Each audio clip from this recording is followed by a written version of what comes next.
So I stand at the door where the passcode is. There's a little white thing about as big as a cigarette packet. It's got all the numbers and a little blue screen, and it's on the edge of the door. And I press the numbers 1, 2, 3, 4. Boop. It's obviously the wrong code, and I look through the glass of the door to Jim, and he just looks at me. Boop. 1, 2, 3, 4. Boop. Not working again. And then I stand back and I just look at the door, and it's bigger than a normal door. It's taller, probably a bit wider, and I just assume it's a lot thicker, because when I see through I assume that it's bulletproof glass. It's thick, and so I'm just like, oh, what the hell, what's going on here? And I can just see the edge of Jim's face through the door, and I can just tell that he's enjoying this again. I'm like, okay, it's cool. I don't know how to get into the door that he just gave me the code for. And then I'm like, all right, I try one more time, and then after that I said I'm gonna go sit back on the couch. 1, 2, 3, 4, and it doesn't work.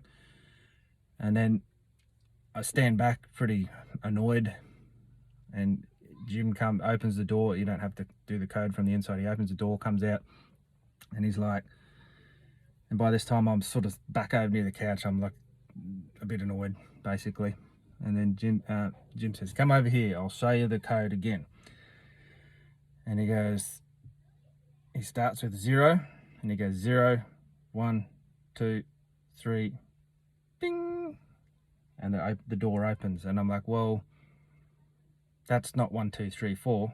And then he shuts the door and comes back outside again. He's like, listen. And then as he hits 0, he goes 1. And as he hits 1, he goes 2. And as he hits 2, he goes 3. And he goes through them again. 1, 2, 3, 4, bing. And I'm like, okay, very funny. Cool. So he goes in, lets himself in, and he lets me do it. 1, 2, 3, 4, bing. I open the big heavy door, sort of makes a bit of a creaking noise, but not as much as the gate. And I go in, and he goes, you always have to use this door. There's another door that you can come in that's not for you. And he walks to the back of the office, turns right, and I follow him, and we go down a little hallway, and there's another door in the hallway, which is like a flimsy chipboard door, it's still locked, but it's just has a lock on it. And he said, this is the other door. And then he walks back with me into the office, and he goes, this is the door you have to use though. Anyway, let's get going. So by the moment I'm getting more and more annoyed. There was no need for me to even go in the office, because we're now heading out the big door. And we walk down the hallway, and I follow Jim down this little cottagey doorway. There's no one at the station. Or there could be someone hiding in one of these rooms, but I'm just like, okay, cool. Whatever, let's go do all this hard work that Jim's talking of. We stand on the front balcony, and Jim puts his hands in his pockets, both hands in both pockets, his big belly's out the front. And he sort of like, as though he's getting up in the morning, just sort of leans back and just looks along the main street both ways. And he just goes, ah. And then I'm like, oh, this is cool, Jim. Probably another joke coming. And I'm like, okay, and I stand behind him still, but sort of to the side, so I can still see his face. And he goes, all right, let's go, young lad. And we step down the 3 steps along the little pathway, and before we get to the little rusty gate, he looks left and he looks right, and he's like, that grass needs to be seen too. And I immediately assume, okay, I guess that's my job too. Probably another joke there, I don't know. He'll probably get me to mow, and then the person that's actually paid to mow will probably turn up, and I'll have a fight with them. But anyway, I say, okay, Jim, sounds a great idea. This is in my head, I say that, but in real life, I'm just like, okay, let's go. So we walk out, we turn right, the gate shuts behind us, and we just walk along, and Jim still has his hands in his in his pockets, and I'm just like, it just doesn't look right to me. I'm like, I'd never imagined that police officers walking around with their hands in their pockets. But anyway, Jim seems to be a bit of a different guy, and I just walk beside him, and we walk, and then there's just a few, in country towns like this, there's always at least one car on the street. It's never completely full, but there's always, usually if you look really far that way and really far that way, you'll probably see one car. And that's about the busyness and the size of this town, Morley Creek. And we just walk for maybe 50 meters, and then a car comes towards us. And there's a thing that bushies do, and they go like this, they have their hand on the steering wheel, and they just put their hand up. And this one guy, like obviously from a farm, just a bushy looking dude, drives towards us. It's got a bit of hay and stuff in the back, and he just does these ones to Jim, just gives him one of these, and then Jim looks back, and he's like, he doesn't have a car with a steering wheel, so he can't go do these ones. I think they call it the bushman's wave. And he's like, and Jim just gives him a smile, like, okay. And I'm like, yep, cool. And then one comes from behind us, and then we hear this car approaching from behind us, another ute with another bloke in it. And we both turn around, we look, and the guy in the car pulls his finger off the steering wheel, gives him a little wave. Jim gives him a smile and just a knowing nod. And I'm like, yeah, this must be King Jim. Everyone thinks he's pretty cool. And then we get one more car, and then I'm like, fuck this. I'm going to start paying close attention to what the fuck's going on here. And I'm like, all right. Another person, this one has a what I assume to be a wife in the car as well, and he's driving towards us, and I'm like, what is actually going on here? And then he gets closer and closer, and then he does it, but I notice that he doesn't actually use his forefinger, he actually uses his rude finger. And I'm like, the fuck? That's a bit weird. And then I look at Jim, and he's like, and I was like, dude, I didn't say anything. I said, I don't even know where we're walking, so I'm just going to pay attention to the next one. And another one comes from in front of us. And again, this one has a male with like an old guy from a farm, I assume, got some crap in the back with a dog, and has like a younger guy, possibly his son, possibly someone that works on his farm, and he just sort of raises his middle finger like this. And I'm like, it's just a little code in this town to give everyone the finger. Or is everyone poking fun at Jim because Jim doesn't understand? And he's like thinking he's King Jim, and everyone's like giving him a finger. And then I look across at Jim, and then he goes from being like, he's generally like happy and smiling at all these cars. Then I look at him, and he just gets real serious and like turns off all emotions and just looks at me. So it's not as though it's an angry look, but I'm like, you just switched off everything. What's up with that? And then I just keep going. And then another car comes, and I'm like, fuck this. If this next guy does the finger, I'm going to be like, whatever. Cool. Everyone gives each other the finger in this town, or whatever. I don't understand this. So this car comes along, and then he just keeps getting closer and closer. And then he just goes with his finger, but this is his forefinger. And I'm like, cool, it was my imagination, excellent. This guy gives him the forefinger, and then I look at Jim immediately as the car comes past us. I look to Jim, and then Jim still has that like no emotion face. It's not angry, but it's just, I feel it as anger, because it just feels not welcoming. And I just look at Jim, and then he looks back again at me, and then he smiles at me, and I'm like, oh, cool. So I don't understand anything. So you're angry at some people and you're not angry at other people. Cool, whatever. And then another car comes, and we just see it right off in the distance, and I'm like, right, yeah, okay, whatever. It gets closer and closer, and this time I look towards Jim, and I say, what's Jim doing? He's walking with his hands in his pocket.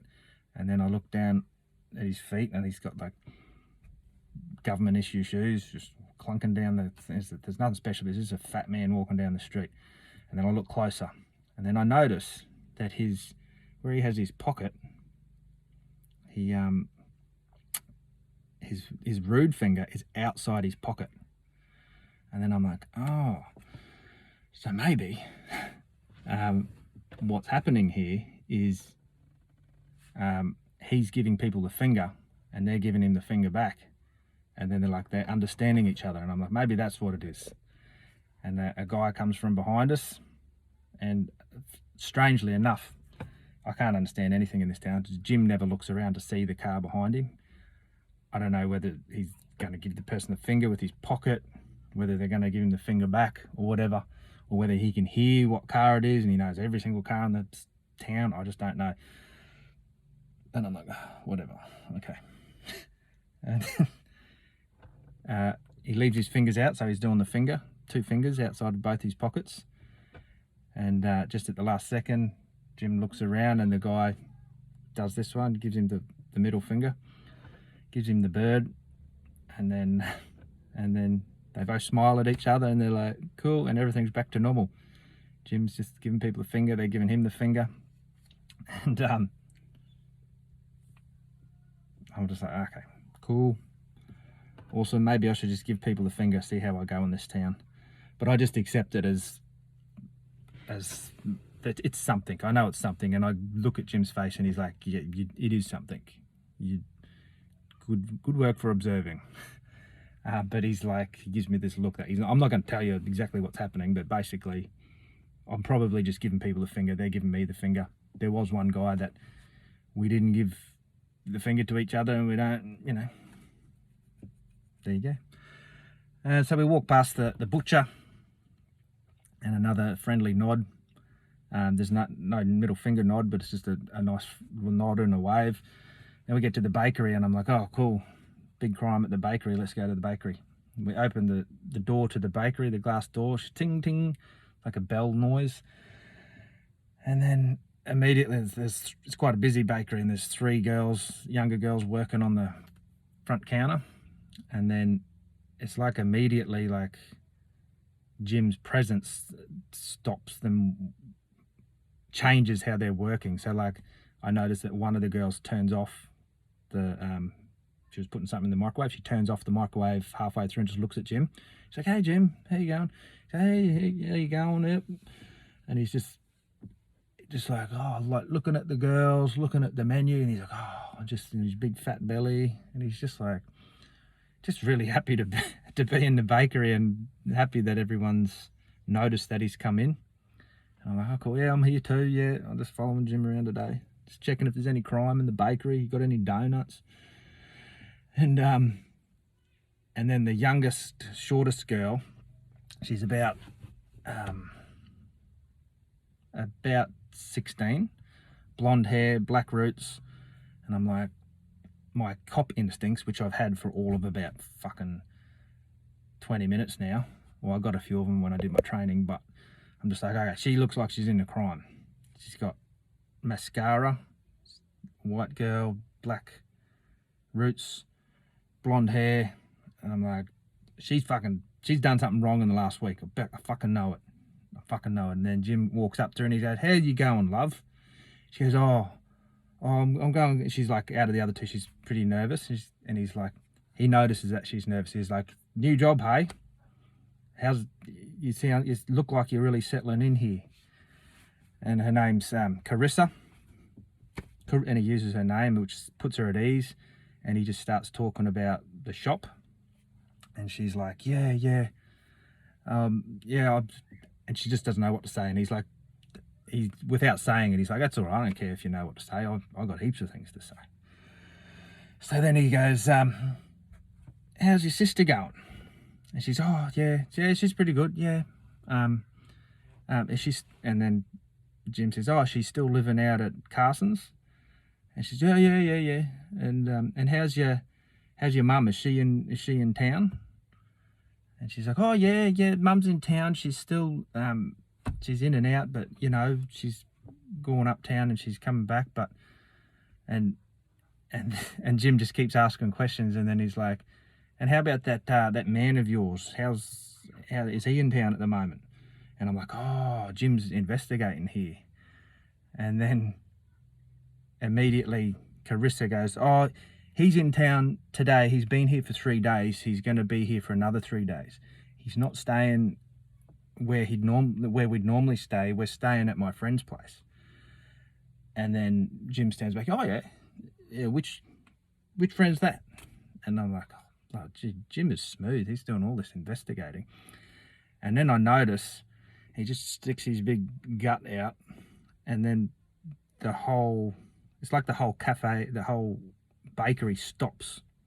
And I'm like the beeping and the microwave, the sound of people talking, it just stops. And he's like, oh yeah. And he's like real casual about it. So all the sound stops, all the energy stops. And then I notice that he's like a dam or something. Like there's this creek that he just travelled up all the way to through Chris's family, to Chris's boyfriend, to where they're staying. And Jim got there really quick, but he's still standing in the cafe. And I noticed that he's like a big rock in a creek. If you just like clunk, clunk and drop a rock in the creek, if it's big enough, it'll just stop all the water. And I'm like, Jim is just like a big rock in the creek, and he's just investigating by going up the creek, but he's just clunk, clunk, and all the information's coming to him. And he's just being a big old friendly rock, and all this information's coming to him. And I'm like, I'll have to put that in my notes. That's a good way to investigate. There's obviously something up with this girl and her boyfriend, and the mum, and where she's living, and how long the boyfriend's in town. And I'm like, all right, that's good. And then I notice this lady comes out of the back. She was obviously doing some cooking, and I'm like, wow, she's interesting. She's got green eyes and like olivey skin. She looks indigenous, and she's fairly short, and I'm finding it really hard to describe whether she's like skinny or fat like Jim. And I'm like, I don't know, but she's interesting. She's really interesting. And she has a tea towel in her hand, chucks it over her shoulder, and she goes, hi, Jim. And immediately Jim changes his tone, and he's like, oh, and he snaps out of it, and he's like, oh, hi, Wendy. How you going? Business good? And she's like, yeah, it is, Jim. And I've got a new employee, and her name's Carissa, and she's all good. And Jim's like, okay, I'll just have the usual, thanks. And then Carissa looks at Jim, who's not saying or doing anything, looks at Wendy, and she's like, well, I'm in between two rock and a hard place here. And so Chris is not sure what to say. She's like, I don't know what your usual is, Jim, and I don't know I was already nervous, now I'm nervous again. And Jim's like, oh, my usual is, and he says he's already just had 2 sausage rolls, iced coffee, tomato sauce. He just says a few things, and I'm like, cool, I'm not taking note of what Jim's usual order is. Cool, that's great, Jim. And then Wendy just stands there with like leaning up against the doorway, and she's sort of gone back to like friendliness, but there was just a moment there where she was like, back off. This is my employee, back off. And the other 2 girls on each side of Carissa are like, they've been working there longer, they know just a little bit more about what's going on, and they're just like, let's get back to work. So they get back to work making 2 sausage rolls and whatever. And then just as they start getting back to work, Wendy says, oh, and how's your family going, Jim? How's things? How's your wife? And he's like, oh yeah, she's good. All things are good. It's really good to see you, Wendy. And she's like, it's good to see you too, Jim. And then we get our order. My order is so insignificant that I'm not going to talk about it. And then we get our orders, we walk out to the stainless steel, or towards the door, big clunky door with a bell on it, and as we open it, chapter 2 finishes. And that's where we're at. So yeah, Morley Creek, that's chapter 2. We went from the police station to the bakery, and it is what it is. I'm going to chuck all these on YouTube. I might link them all together. I'm trying to record in my car without the aircon or motor on or anything. It's very hot. Probably see my skin there sweating. I'm going to get out of this car. Thanks for listening. See you on chapter 3 in Morley Creek. Something. It heads towards the sign into Morley Creek on this big day of investigations. All right. Thanks for listening. Aho.